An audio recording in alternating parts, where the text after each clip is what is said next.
high priest's breastplate.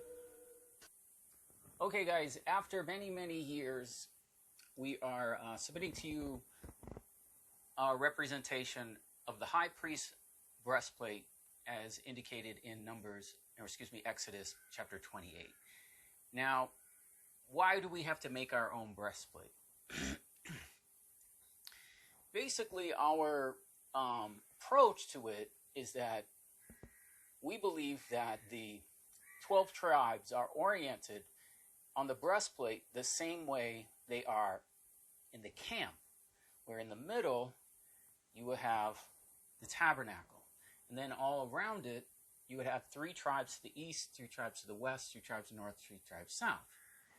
If that is the case, we don't know. This is just our interpretation and representation of what we believe is happening.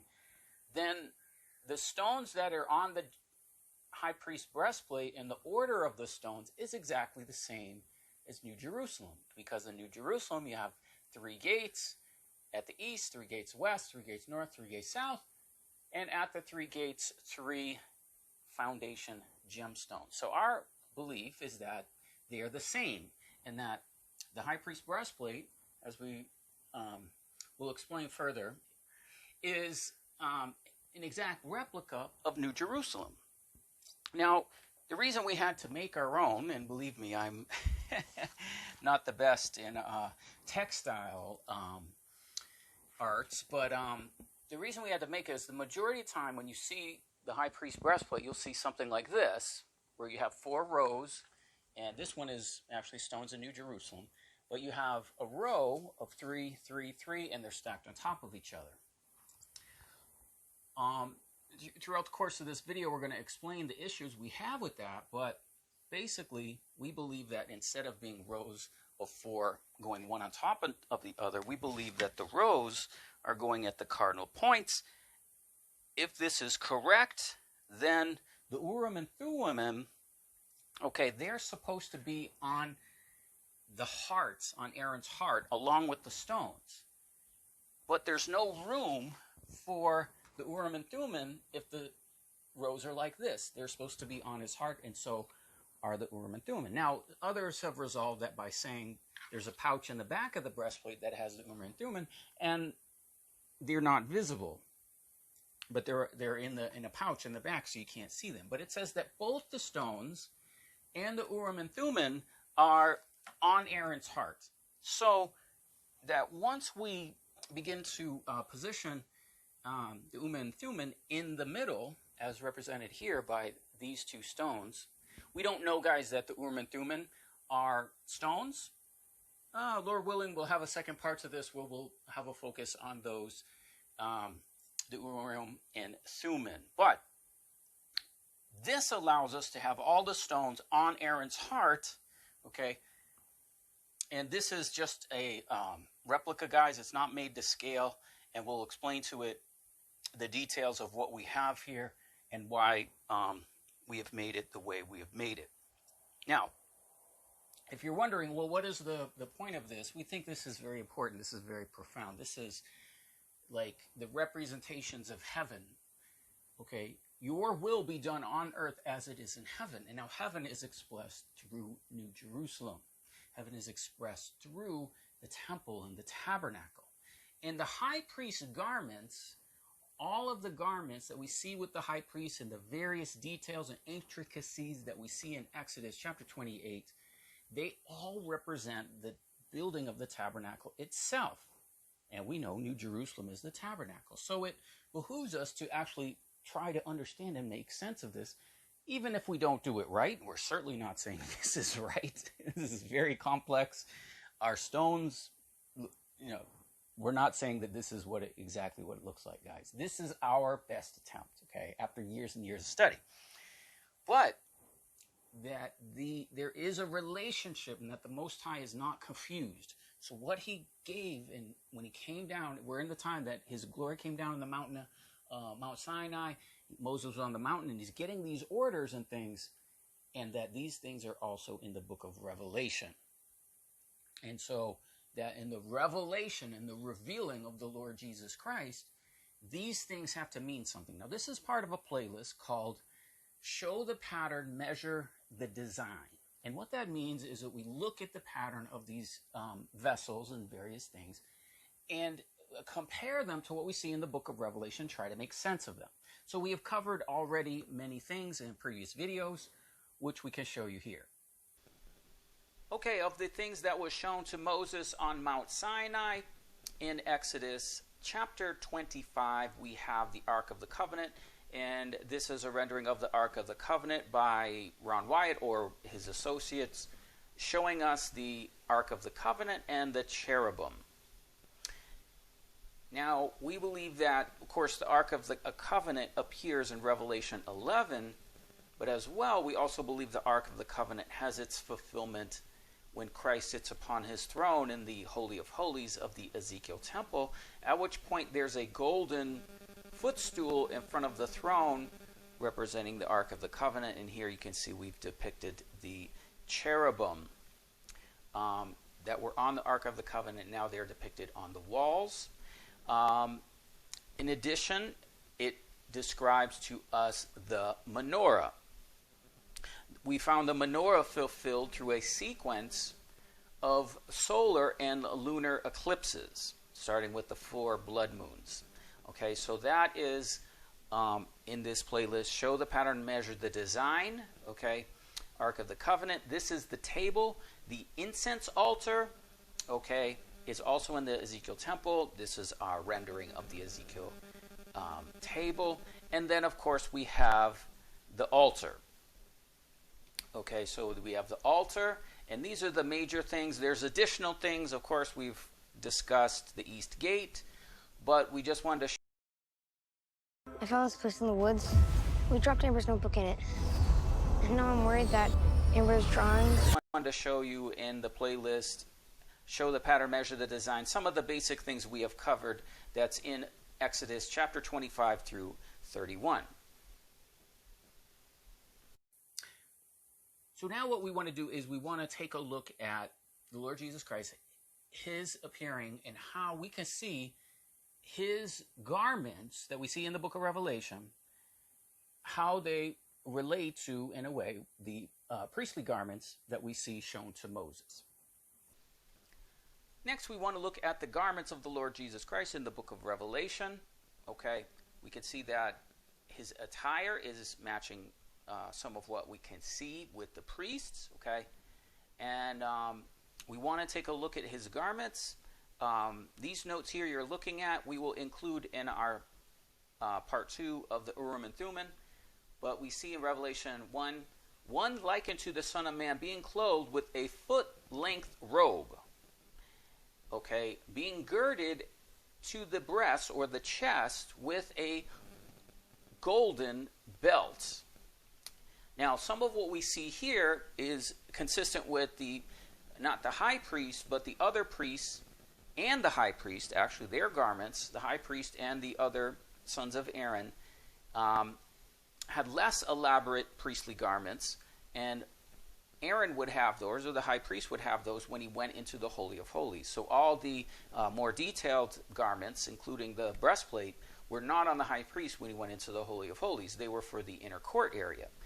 So Christ is in the Holy of Holies here in Revelation chapter 1 in the midst of the 7 menorahs, and he has a full-length robe and a golden belt. So this golden belt is consistent with what we see, and it's at the chest, and it's in the place of the breastplate. Okay, having around his chest a golden belt in the fashion of the ephod. Now, without time's sake, one of the garments is called the ephod, which is on the high priest's garments, and the breastplate is attached to this.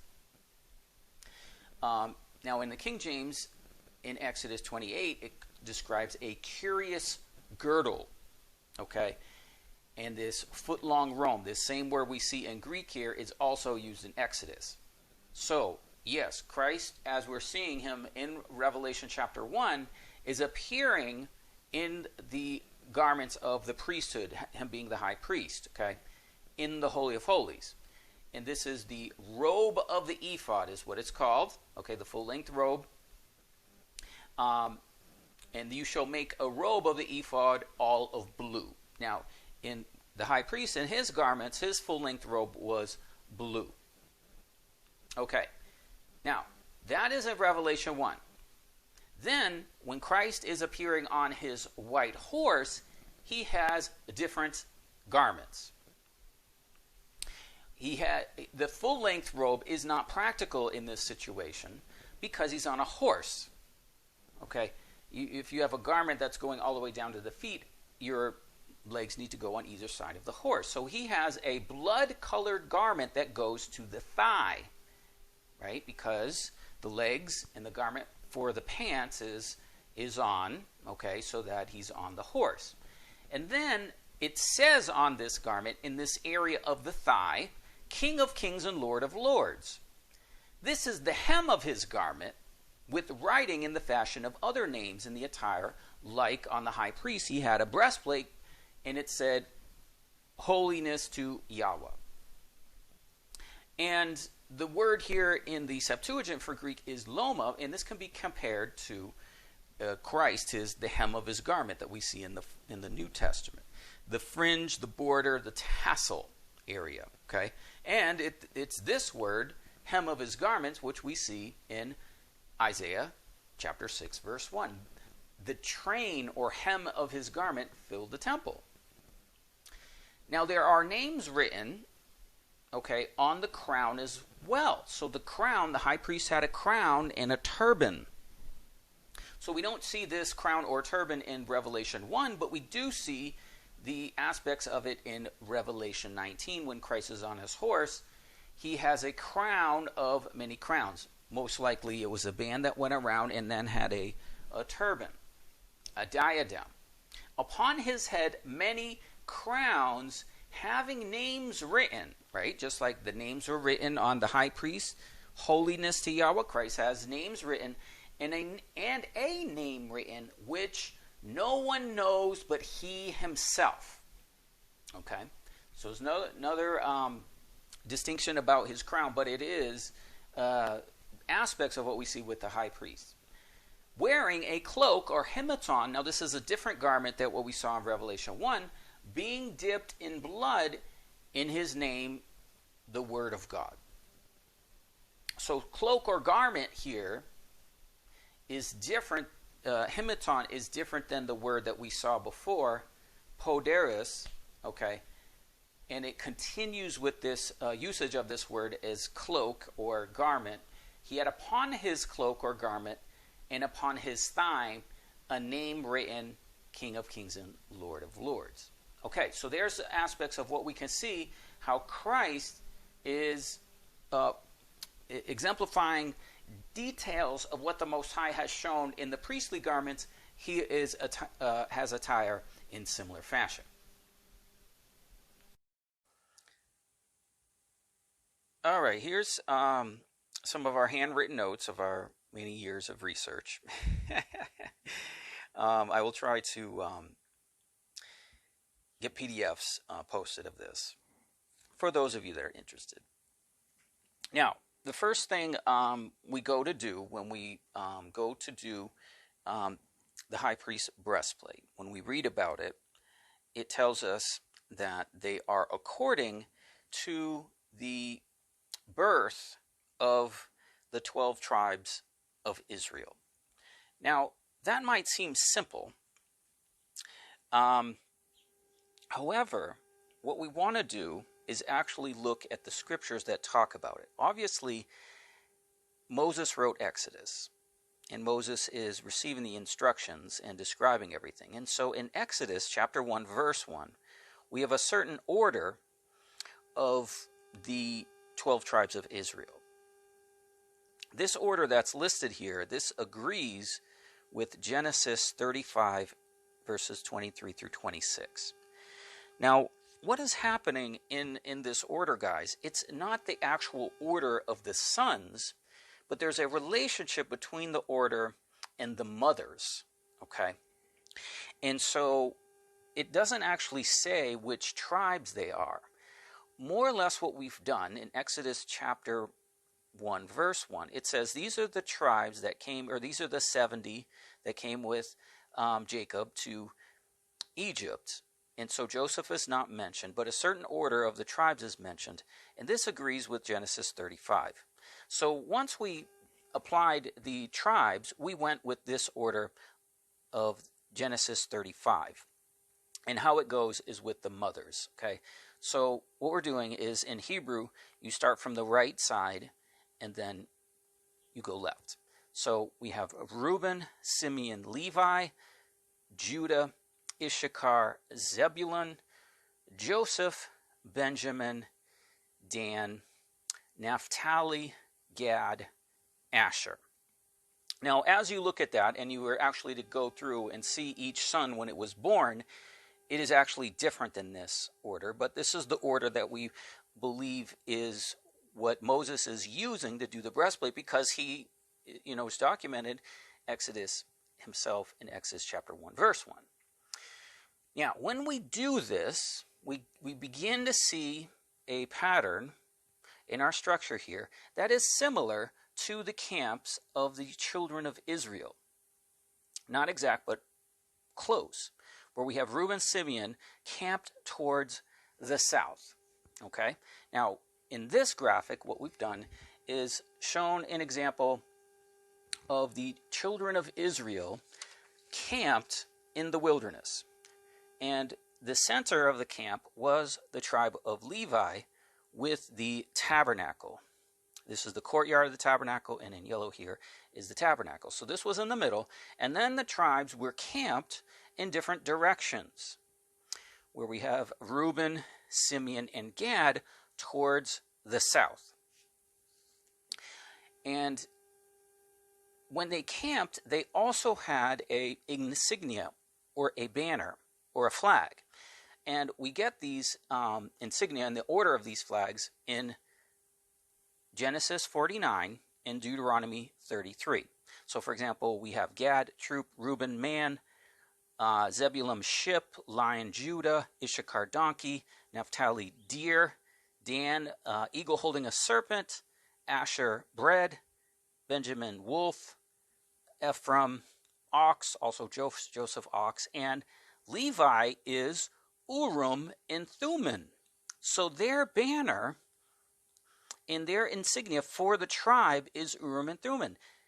And this is what we're saying, guys, is in our view, if we take the rows that are listed, okay, Reuben, Simeon, Levi, and they're towards the south, Judah, Issachar, Zebulun, perfectly there towards the east, Joseph, Benjamin, Dan, we get Ephraim, Manasseh, the sons of Joseph and Benjamin, towards the west.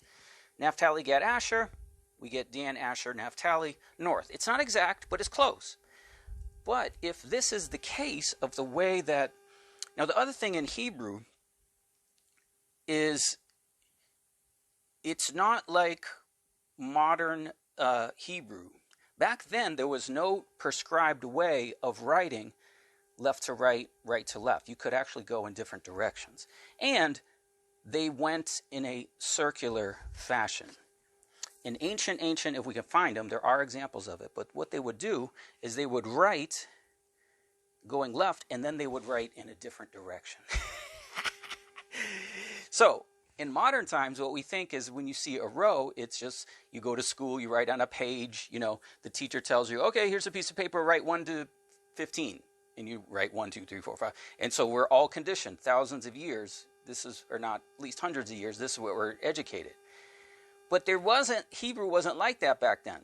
It wasn't standardized. So when it's talking about a row of gemstones, it could be that it's going like this.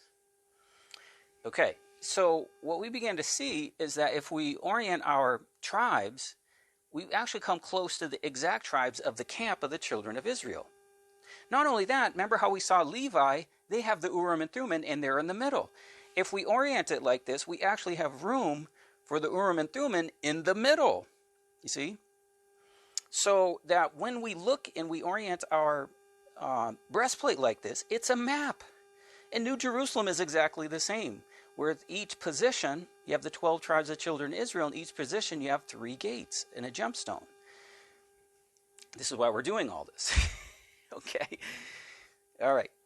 Now, the other thing is, when you look at this and you pause the video and you look at the colors, don't be enamored with the colors, okay? We don't really know, guys. What happens is it tells you a stone, okay? And it tells you a stone. You don't know what color it is. It doesn't tell you, like, you know what onyx looks like. Okay, if you know what onyx looks like, you know that onyx could be white or black. That's a huge difference. Which is it? It doesn't say.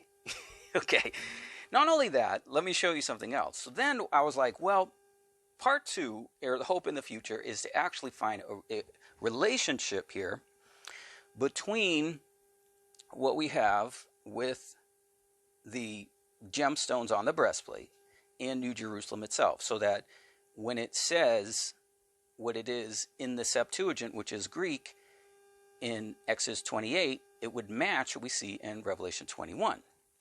I'm not in a position to do that right now. But anyway, to show you how complex this is, okay, row 1, this is row 1, is Reuben, Simeon, Levi. Now, in the King James Version, or we call it the Masoretic text, it says in English, sardis, topaz, and carbuncle.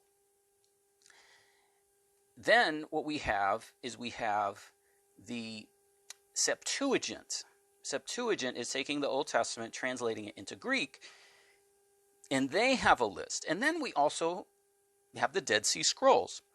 So what we want to do is look at these different sources and see if they agree. Well, they do in the first two. So the Septuagint says sardis and topaz. The Dead Sea Scroll says ruby or sardis, it's okay, and topaz. So they agree. After that, they're different. They're different, that's all I can say. Sapphire, they're the same. And also, guys, the name of the stone of what we read in English, it's not that simple. They're very complex. There's only a few words, jasper, sapphire, that actually are the same word in Hebrew. They're very, very different. So we are not saying that we know exactly what the stones are. That's not the purpose of this video. The purpose of this video is to orient ourselves with the fact that on these, they're not positioned in rows like this of the gemstones, okay, 4 rows, okay. They're positioned in the cardinal points. And with the Urim and Thummim that's in the center of the camp, and that's the banner for Levi, that is, we're representing this white stone and black stone with Urim and Thummim. And even though we don't know what Urim and Thummim are they stones? What are they? We don't know. But we do know that New Jerusalem is oriented like this. And we can also see this pattern in the Ezekiel temple. If you look outside, you can see that there are buildings, and there are we call these boiling houses, and these are gates, and so that we have this square. And the other thing about this, it says this is a span. Now a span is supposed to be a little bit wider. It's supposed to be from the tip of your thumb to the tip of your pinky. For our sake and example, we made this smaller, but basically it's a tetragamos. Tetragamos in Greek. What that is, 4-cornered. What that often is translated as a perfect square. Tetragamos. So we believe it is a tetragamos, perfect square, just like New Jerusalem, the same word tetragamos is used. It's 4-squared. But then it says it's doubled. It says double a span. And so basically that's what this part is here. Now these materials, it says that you are to use blue, purple, and crimson, and linen. And so that's how we have these here depicted, because these are those colors. Okay, so what do we know? Well, we know that the stones are very complex, but when we knew we had to make a breastplate, we wanted to orient it like this, because this would be more consistent with the Ezekiel temple order and the gates of New Jerusalem with the 12 tribes of Israel. Now, guys, that being said, when it comes to the actual gemstones that are listed here, I did not orient them in any way or fashion. I just don't know what they are. I don't know what color they are. But what I did is this. I basically had a friend help me with the materials to make this breastplate. And we ordered them online from Bible Science something. I'll forget. I'll have a link to their website in the notes for this video because I'm going to compile all these documents for you. And they basically listed these are the stones like this, and they oriented them in such a fashion. Now, when we actually oriented the stones here, just so you know, we started with sardis, or ruby, and we did, this is row 1, this is row 2, and then this is row 3 over here. And why do we do that? 1, 2, 3, 4. Well, as we said, that is actually very, very consistent with the positioning of the tribes that we found with the camps.